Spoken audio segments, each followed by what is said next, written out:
ಗುರುಭ್ಯೋ ನಮಃ. ಶ್ರೀಮಾತ್ರೇ ನಮಃ.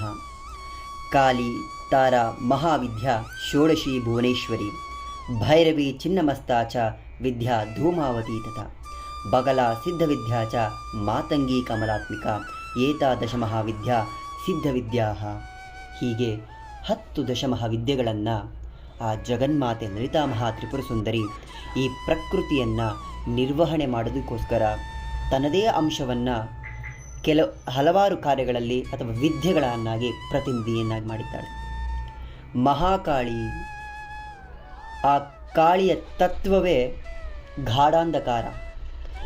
ಇಡೀ ಬ್ರಹ್ಮಾಂಡದ ಸೃಷ್ಟಿಯ ರಚನೆಯ ಮೂಲ ಅಂಧಕಾರ.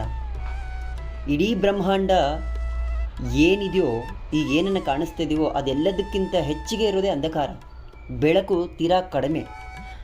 ಆ ವ್ಯಾಪ್ತಿ ಯಾವ ಮಟ್ಟಿಗಿದೆ ಅಂದರೆ ಅನೇಕ ಬ್ರಹ್ಮಾಂಡಗಳವರೆಗೂ ಅಂಧಕಾರವೇ ಇದೆ. ಆ ಪರಿವ್ಯಾಪ್ತಿಯಲ್ಲೂ ಆ ಮಹಾಕಾಳಿಯದ್ದೇ. ಆ ಮಹಾಕಾಳಿಯ ಸ್ವರೂಪದಲ್ಲಿ ಜಗನ್ಮಾತೆ ಎಲ್ಲವನ್ನೂ ನಿಗ್ರಹಿಸ್ತಾ ನಿಂತಿರ್ತಾಳೆ. ದಶಮಹಾವಿದ್ಯೆಗಳನ್ನು ಶ್ರೀಕುಲ ಹಾಗೂ ಕಾಳಿಕುಲವಾಗಿ ವಿಂಗಡಣೆ ಮಾಡ್ತಾರೆ. ತಾಮಸಿಕ, ರಾಜಸಿಕ, ಸಾತ್ವಿಕ ದೇವತೆಗಳನ್ನು ವಿಂಗಡಣೆ ಮಾಡ್ತಾರೆ. ಆದರೆ ಆ ರೀತಿ ಮಾಡೋದು ಬಹಳ ತಪ್ಪು.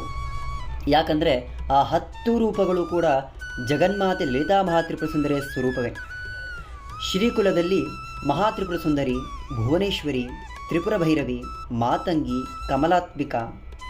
ಕಾಳಿಕುಲದಲ್ಲಿ ಕಾಳಿ, ತಾರಾ, ಚಿನ್ನಮಸ್ತಾ, ಧೂಮಾವತಿ, ಬಗಳಾಮುಖಿ.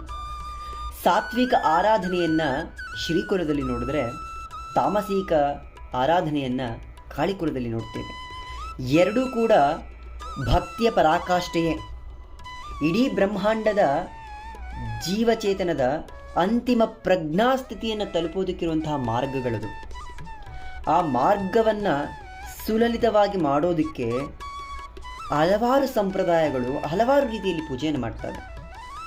ಯಾರಿಗೂ ಒಂದೊಂದು ವಿದ್ಯೆಗಳ ಅಥವಾ ದಶಮಹಾವಿದ್ಯೆಗಳ ಒಂದೊಂದು ವಿದ್ಯೆಗಳ ರಹಸ್ಯವೂ ಕೂಡ ತಿಳಿದಿರೋದಿಲ್ಲ.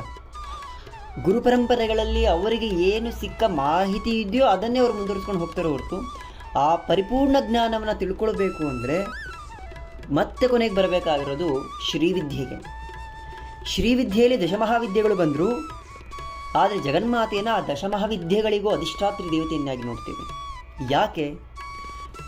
ಎಲ್ಲ ದೇವತೆಗಳ ಮೂಲ ಸ್ವರೂಪ ಲಲಿತಾ ಪರಬ್ರಹ್ಮ ಸ್ವರೂಪಿಣಿ. ಅವಳೇ ಪರಬ್ರಹ್ಮ ಸ್ವರೂಪಿಣಿ, ಚೇತನಾಶಕ್ತಿದಾಯಿನಿ. ಪ್ರತಿಯೊಂದು ರೂಪಗಳಲ್ಲೂ ತನ್ನ ಶಕ್ತಿಯನ್ನು ವಿಸ್ತರಿಸ್ತಾನೆ ಹೋಗ್ತಿದ್ದಾಳ ಜಗನ್ಮಾತೆ. ಯಾರನ್ನು ಯಾವ ರೀತಿಯಾಗಿ ಆರಾಧನೆ ಮಾಡಬೇಕು ಅನ್ನೋದು ಅವಳೇ ನಿರ್ಧರಿಸುವಂಥದ್ದು. ಹಾಗೆ ಆ 10 ಶಕ್ತಿಗಳು ಕೂಡ ನವಗ್ರಹಗಳನ್ನು ಪ್ರತಿನಿಧಿಸಿ ಅಥವಾ ಪ್ರತಿಯೊಬ್ಬ ವ್ಯಕ್ತಿಯ ಜನ್ಮ ಜಾತಕವನ್ನು ಆ ದಶಮಹಾವಿದ್ಯೆಗಳು ನಿಯಂತ್ರಣವನ್ನು ಮಾಡ್ತಾರೆ. ಕಾಳಿ ಶನಿಯ ಪ್ರತಿನಿಧಿಸಿದರೆ ತಾರಾ ಗುರುವನ್ನು ಪ್ರತಿನಿಧಿಸ್ತಾಳೆ. ತ್ರಿಪುರ ಸುಂದರಿ ಬುಧಗ್ರಹವನ್ನು ಪ್ರತಿನಿಧಿಸಿದರೆ ಭುವನೇಶ್ವರಿ ಚಂದ್ರನನ್ನು ಪ್ರತಿನಿಧಿಸ್ತಾಳೆ. ತ್ರಿಪುರ ಭೈರವಿ ಲಗ್ನವನ್ನು ನಿರ್ಧರಿಸಿದರೆ ಚಿನ್ನಮಸ್ತಾ ರಾಹುವನ್ನು ಪ್ರತಿನಿಧಿಸ್ತಾಳೆ. ಧೂಮಾವತಿ ಕೇತುಗ್ರಹವನ್ನು ತಿಳಿಸಿದರೆ ಬಗಲಾಮುಖಿ ಮಂಗಳ ಗ್ರಹವನ್ನು ನಿಯಂತ್ರಣ ಮಾಡ್ತಾಳೆ. ಮಾತಂಗಿ ಸೂರ್ಯನನ್ನು ಪ್ರತಿನಿಧಿಸ್ತಾಳೆ. ಕಮಲಾತ್ಮಿಕ ಶುಕ್ರ ಗ್ರಹವನ್ನು ನಿಯಂತ್ರಿಸ್ತಾಳೆ. ಪ್ರತಿಯೊಂದು ತನ್ನ ಶಕ್ತಿಗಳ ಮೂಲಕ ಜಗನ್ಮಾತೆ ತನ್ನದೇ ಪರಿವ್ಯಾಪ್ತಿಯ ತನ್ನದೇ ಸೃಷ್ಟಿಯನ್ನು ನಿಯಂತ್ರಣದಲ್ಲಿ ಇಟ್ಕೊಳ್ಳೋ ಪ್ರಯತ್ನ. ಶಕ್ತಿಯನ್ನು ಸಮಾಂತರವಾಗಿ ಹಂಚಿದಾಗ ಯಾರೂ ಮೇಲೂ ಅಲ್ಲ, ಯಾರೂ ಕೀಳೂ ಅಲ್ಲ. ಆ ಶಕ್ತಿಯ ಸದ್ಬಳಕೆ ಆಗಬೇಕು. ಯಾವಾಗ ಜಗನ್ಮಾತೆಯನ್ನು ತಿಳಿದುಕೊಳ್ಬೇಕು ಅಂತ ಹೋಗ್ತೀವಿ, ಆ ಜಗನ್ಮಾತೆಯ ಮೂಲ ತತ್ವವನ್ನು ತಿಳಿದುಕೊಳ್ತಾ ಹೋಗಬೇಕು.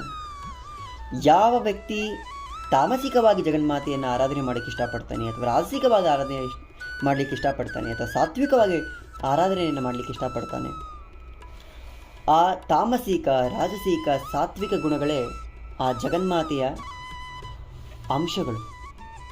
ಬ್ರಹ್ಮ ವಿಷ್ಣು ಮಹೇಶ್ವರ ತ್ರಿಮೂರ್ತಿಗಳು ಕೂಡ ರಾಜಸಿಕ ತಾಮಸಿಕ ಸಾತ್ವಿಕ ತತ್ವಗಳ ಪ್ರತಿನಿಧಿಗಳು.